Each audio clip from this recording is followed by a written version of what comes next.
y nos traen casi como una provocación que el único impuesto a la riqueza en Argentina baja.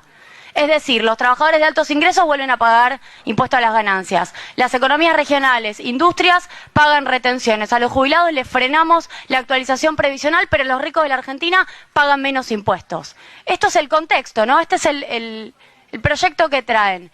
Traen también un blanqueo laboral que perdona multas y que encastra perfectamente con el capítulo laboral del DNU. Y traen además un capítulo de privatizaciones, que yo le quiero preguntar también con esta honestidad intelectual con la que veo que ha venido. ¿A usted no le sirve tener una empresa petrolera estatal con directores que quizás, no sé, respondan a usted, respondan al presidente Milei, para seguir llevando adelante obra pública, obra energética? ¿No le sirve tener como quien está al frente de la cartera de infraestructura un Banco Nación que financia obras, que financia grandes proyectos? ¿No le sirve el vice? ¿No le sirve el Banco de Inversión y Comercio Exterior? ¿No le sirve AISA haciendo cloaca, alcantarillado, agua potable?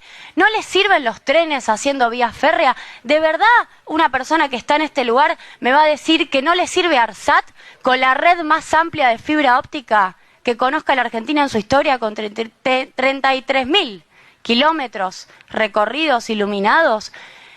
Como creo que le sirve, como estoy segura que a usted le sirven esas herramientas, yo me veo obligada a buscar una explicación alternativa. ¿Por qué entonces traen la venta, la privatización de herramientas que a usted, como ministro, le vienen muy bien? Bueno, porque creo que hay un negocio detrás. En cada una de esas privatizaciones hay interesados detrás. De la misma manera que hay interesados en este régimen de grandes inversiones, que siempre tiene un costado de buenas intenciones, siempre está ese costado y lo valoro. Pero también hay intereses. En la economía hay intereses. Entonces, primera cuestión, me resulta imposible que una persona de su expertise y con su cargo me diga que no le viene bien tener estas herramientas de política económica. Creo que la defensa de estas empresas, manteniendo su carácter público, debiera ser algo que usted debería tomar como bandera para poder tener una buena gestión, para poder levantar el teléfono y tener directores en las empresas que lo ayuden a resolver obra pública de infraestructura, de energía nuclear. Le voy a poner un ejemplo. Atucha rehizo la obra de su reactor nuclear. ¿Sabe cómo la rehizo? Con plata propia y con la financiación de Nación Bursátil, que es una de las empresas del Banco Nación. Reactor nuclear que, por cierto, además ahora que está rehecho, puede producir energía nuclear.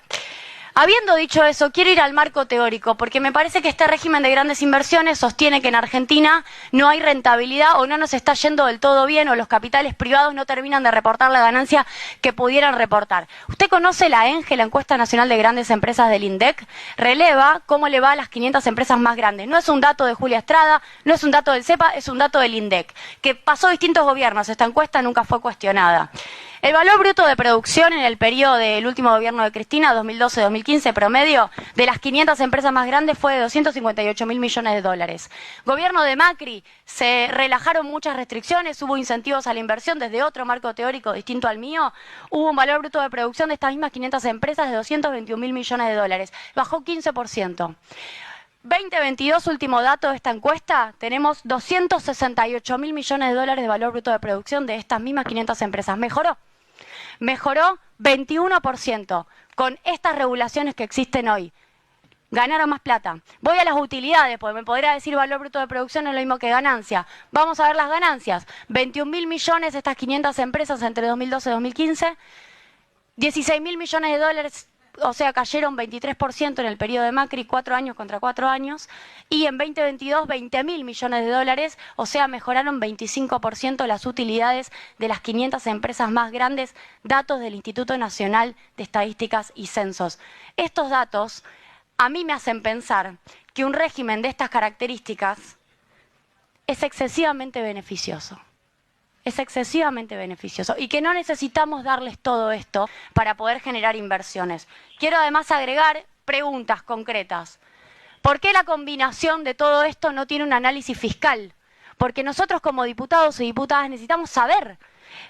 A ver, anoche el ministro Caputo dijo, por cierto, un poco nos amenazó, que si nosotros no aprobábamos esto iba a tener que encontrar alguna otra alternativa. Es decir, 5,2 puntos de ajuste. Pero al mismo tiempo usted viene hoy y nos dice necesitamos derechos de importación cero, 10 puntos menos de impuesto a las ganancias, derecho de exportación cero, libre giro de dividendos, 100% libre disponibilidad de divisas al tercer año, descuento de ganancias, devolución de IVA y no tenemos un informe fiscal cuando estamos discutiendo en este Congreso una enorme cantidad de medidas tributarias. A mí me parece muy difícil discutir, ni siquiera aprobar, porque en principio no me cierra. Me parece muy difícil discutir esto sin un informe fiscal.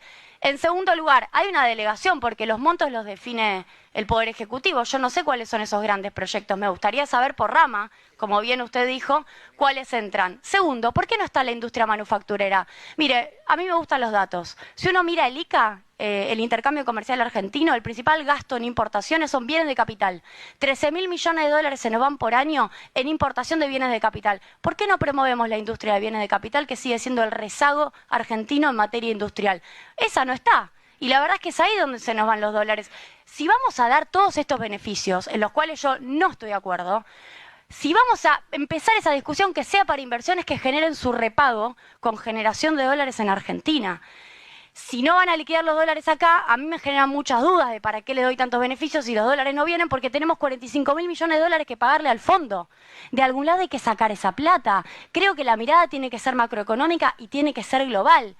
Por último, que el Estado Nacional le garantice a las empresas la plena disponibilidad sobre los productos resultantes del proyecto, sin obligación de comercializar al mercado local, me preocupa.